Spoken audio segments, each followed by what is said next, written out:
Bonjour à toutes et tous. Silvio Berlusconi est donc décédé. L'ancien Premier ministre italien avait 86 ans. Les ennuis de santé se sont enchaînés pour lui ces derniers temps. Il venait d'ailleurs d'être une nouvelle fois hospitalisé. Le récit de Quentin Warlop. Pier Silvio Berlusconi au chevet de son père à l'hôpital San Raffaele de Milan. C'est ici que Silvio Berlusconi est décédé ce matin. Hospitalisé pour une infection pulmonaire liée à une leucémie chronique, l'ancien Premier ministre italien n'a pas survécu. La nouvelle secoue ce midi l'Italie tout entière. C'est un grand Italien, l'un des plus grands, qui a décidé de nous dire adieu. En souhaitant une bonne journée à tous, je vous demande une minute de silence pour Silvio Berlusconi.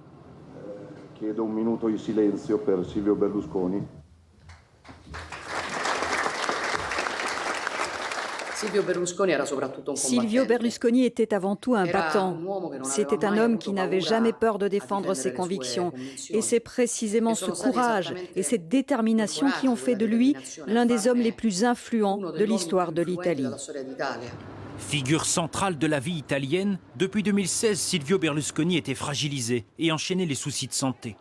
Agression un soir à Milan, malaise impressionnant, opération à cœur ouvert, occlusion intestinale, tumeur maligne à la prostate, sans oublier des abus évidents de chirurgie esthétique. À l'époque déjà, en 2020, c'est dans ce même hôpital romain que l'ex-chef de gouvernement italien était hospitalisé en raison d'une infection pulmonaire due au Covid-19. Dieu merci, et grâce au professionnalisme des médecins de San Raffaele, et le professeur Alberto Zangrillo surtout, j'ai surmonté ce que je considère peut-être comme le défi le plus dangereux de ma vie. Mais 3 ans plus tard, c'est dans sa chambre du même hôpital qu'il appelait les Italiens à aller voter, c'était il y a tout juste un mois. Ce matin, Silvio Berlusconi est mort, il avait 86 ans.